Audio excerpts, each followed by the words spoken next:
Public inter college की online क्लासों में एक बार फिर आप सभी का स्वागत। हम स्टडी कर रहे हैं 10th फिजिक्स और टॉपिक जो हम पढ़ रहे हैं न्यूमेरिकल पोर्शन। 2 क्वेश्चन हमने सॉल्व किए थे इससे पहली वीडियो में और अब उससे आगे के क्वेश्चन सॉल्व कर रहे हैं। आपकी स्क्रीन पर आपको 2 न्यूमेरिकल दिखाई दे रहे हैं और दोनों न्यूमेरिकल को अब हम सॉल्व करेंगे। आप सोच रहे होंगे क्वेश्चन नंबर 3 है, 5 है, क्वेश्चन नंबर 4 क्यों नहीं है? चूंकि पहला, दूसरा, तीसरा और आपका चौथा 4 क्वेश्चन हमारे सेम हैं। तो 2 क्वेश्चन हमारे हो चुके हैं, तीसरा अब कराने वाला हूं। चौथा क्वेश्चन भी सेम, तो भाई 3 मैंने करा दिए, एक आप कर लो तभी तो सीखोगे। हो जाएगा, ना हो तो बता देना भाई। चलिए, क्वेश्चन नंबर 3 में उसने कहा 20 सेंटीमीटर फोकस दूरी के अवतल दर्पण। एक तो हमें फोकस दूरी मिली अवतल दर्पण की, हम लिख लेंगे अवतल दर्पण की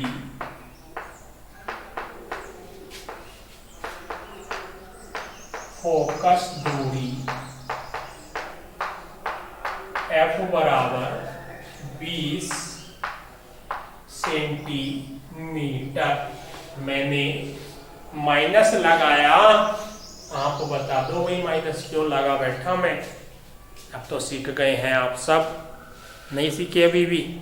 सीख गए होंगे भाई, अब तो सीख ही चुके होंगे। माइनस आया है चिन्ह परिपाटी के अनुसार। अवतल दर्पण है और उसकी फोकस दूरी हमेशा ऋणात्मक ही होती है। अगली वैल्यू की ओर चलते हैं। एक वस्तु 30 सेंटीमीटर की दूरी पर रखी है। कौन रखी है? वस्तु।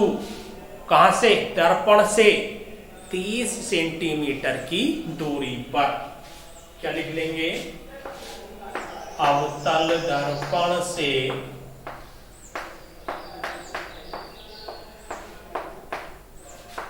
प्रतिबिंब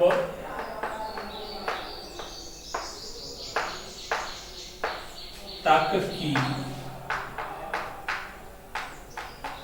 दूरी, सॉरी यहां शब्द गलत आया हमारा, से वस्तु तक की दूरी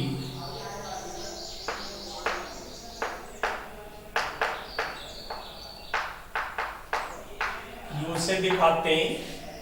और कितनी कही उसने? 30 सेंटीमीटर की दूरी पर रखी है।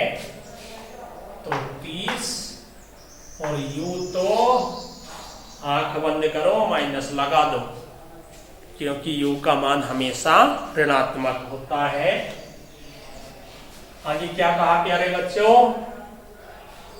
प्रतिबिंब की स्थिति ज्ञात कीजिए, अर्थात अवतल दर्पण से प्रतिबिंब तक की दूरी भी हमें ज्ञात करनी है। 3 वैल्यू मिली u, v, f, जिसमें से u और f ज्ञात है और v अज्ञात है। ज्ञात करनी और अज्ञात यानी जो चीज हमें निकालनी उसका कभी चिन्ह नहीं लगाते, फॉर्मूला स्वतः देता है। तो फॉर्मूला कौन सा हमारा बनेगा? दर्पण के सूत्र से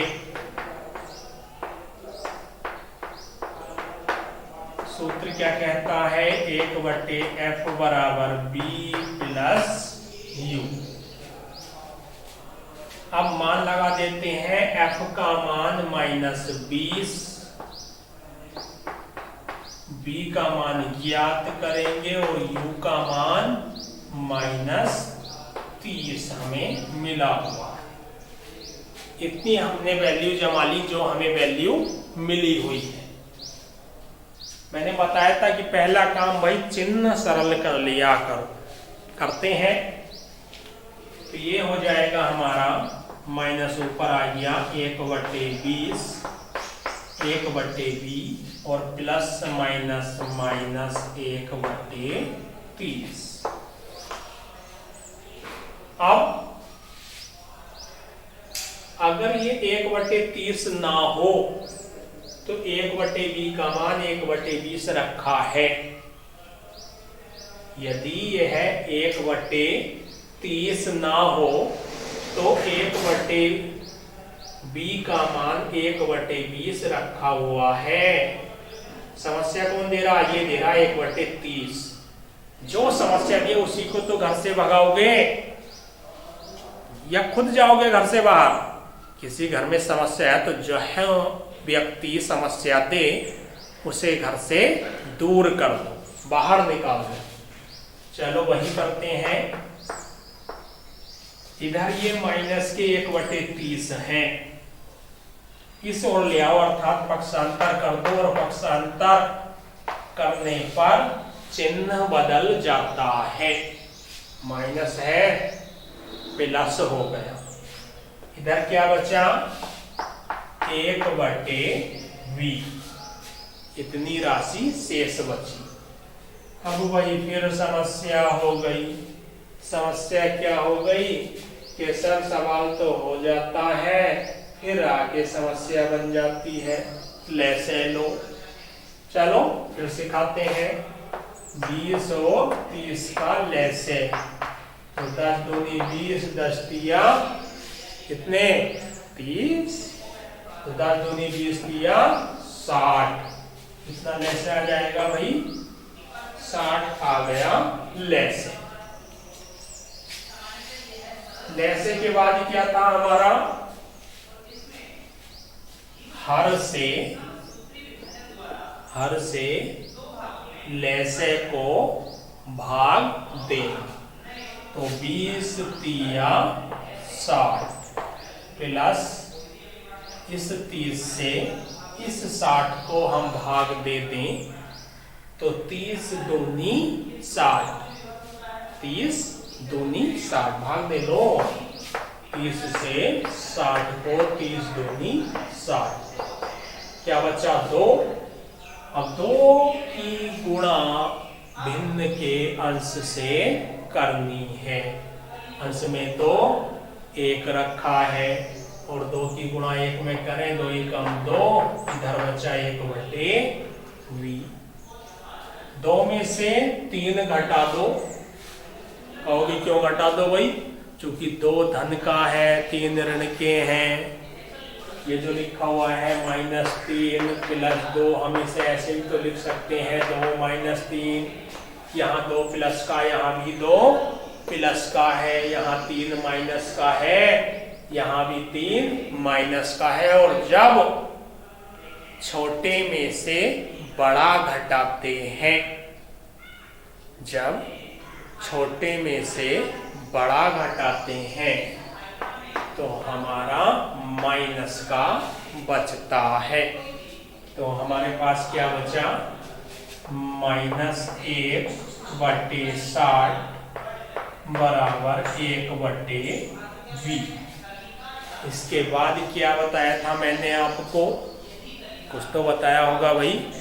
मैंने आपको बताया था तिरछी गुणा कर लिया करो, तिरछी गुणा कर लिया करो। तो तिरछी गुणा करें तो b की तो 1 में हो गई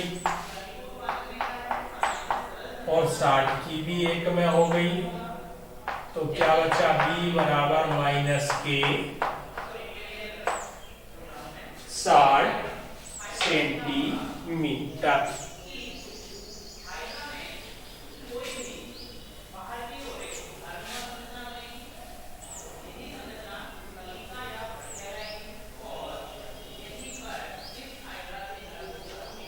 b बराबर -60 सेंटीमीटर ये हमें प्राप्त हुआ। प्रतिबिंब तक की दूरी यही उसने हमसे पूछी थी कि अवतल दर्पण से प्रतिबिंब तक की दूरी 60, नीचे लिख देंगे अतः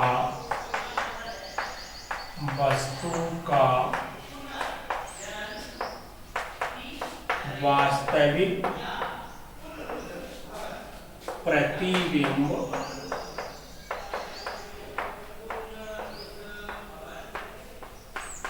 दर्पण से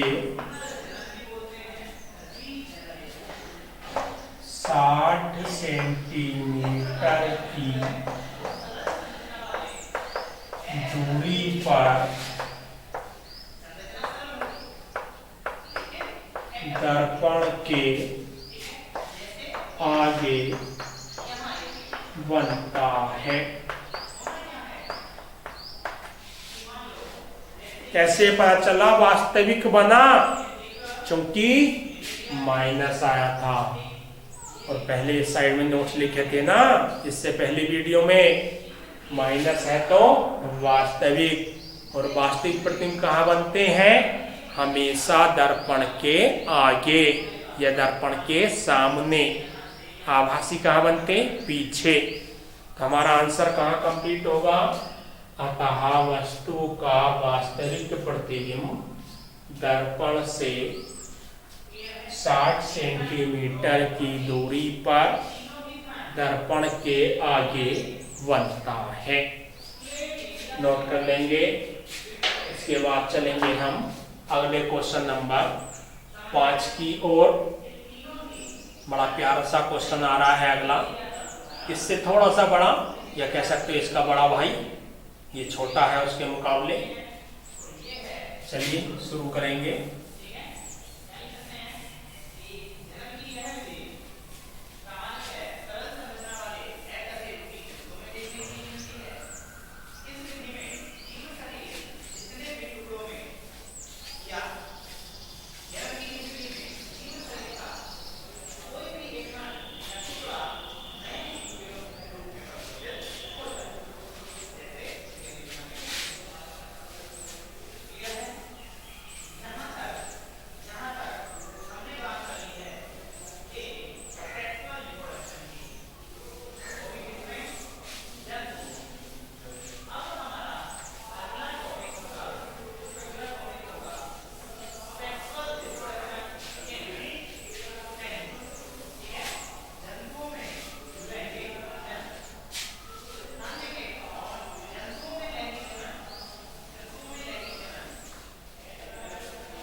समझिए भाई, क्वेश्चन नंबर 5, चौथा क्वेश्चन सेम, पहला दूसरा तीसरे की तरह आप स्वयं करेंगे। 5वें क्वेश्चन की ओर। एक 3 सेंटीमीटर लंबी एक वस्तु 8 सेंटीमीटर वक्रता त्रिज्या वाले अवतल दर्पण के सामने 12 सेंटीमीटर की दूरी पर मुख्य अक्ष के लंबवत रखी है। प्रतिबिंब की स्थिति, आकार व प्रकृति ज्ञात कीजिए। तो जैसे जैसे क्वेश्चन में दिया वैसे वैसे लिखते हैं। सबसे पहले 3 सेंटीमीटर लंबी वस्तु है, तो हमें मिला वस्तु की लंबाई, और लंबाई 3 सेंटीमीटर। बात आती है चिन्ह प्लस ले या माइनस। ग्राफ पे आपने देखा होगा ऊपर के जो सारे चिन्ह होते हैं वो धनात्मक होते हैं। ऊपर को यदि कोई चीज नापी जा रही है ग्राफ के अकॉर्डिंग, और वस्तु हमेशा हम लंबवत रखते हैं, सीधी रखते हैं। सीधी तो सर ऊपर हुआ, तो चिन्ह प्लस हुआ। आए कहा 8 सेंटीमीटर वक्रता त्रिज्या वाले अवतल दर्पण, तो यहां लिख लेंगे अवतल दर्पण की